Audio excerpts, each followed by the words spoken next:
Après 10 ans d'absence, Jérôme Cahuzac a récemment organisé une réunion publique à Mont-Sampron-Libaud, dans son ancienne circonscription du Lot-et-Garonne. L'ancien ministre de François Hollande avait alors été interrogé sur son éventuel retour en politique, comme l'a rapporté France Info. Faire de la politique, c'est la conquête du pouvoir et c'est l'action publique. L'action publique ne peut s'exercer qu'avec une légitimité, c'est-à-dire avec un mandat. Il est clair que je ne m'interdis rien, a-t-il rétorqué. Pour rappel, l'homme politique âgé de 71 ans avait été condamné en 2018 à 4 ans de prison, dont 2 avec sursis, et 5 ans d'inéligibilité, pour fraude fiscale.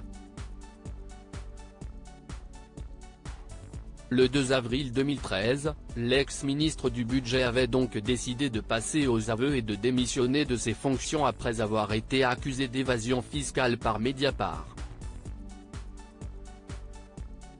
Pourtant, le socialiste avait un temps nié en bloc les dites accusations auprès du prédécesseur d'Emmanuel Macron, comme l'avaient détaillé nos confrères de France Info à l'époque.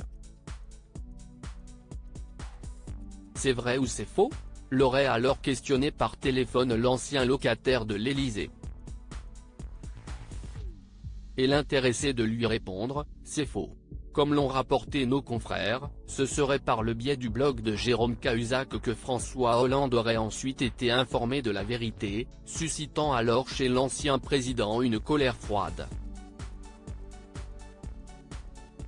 Supérieur à découvrir les femmes qui ont compté dans la vie de François Hollande. Il restera celui qui a menti. Invité à l'antenne de France Info lundi 27 novembre, François Hollande a été interrogé sur le retour de Jérôme Cahuzac.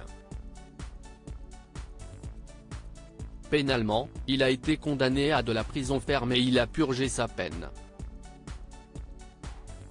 Il peut donc retrouver ses fonctions de citoyen, a-t-il d'abord rappelé.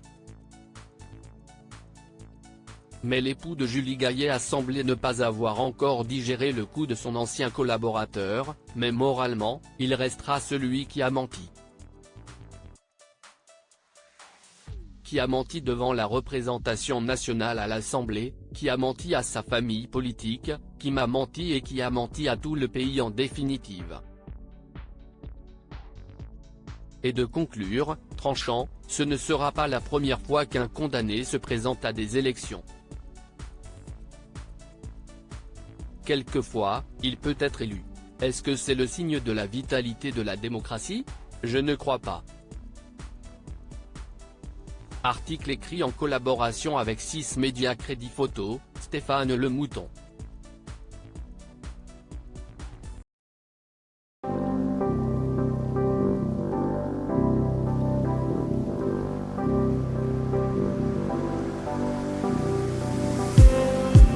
Just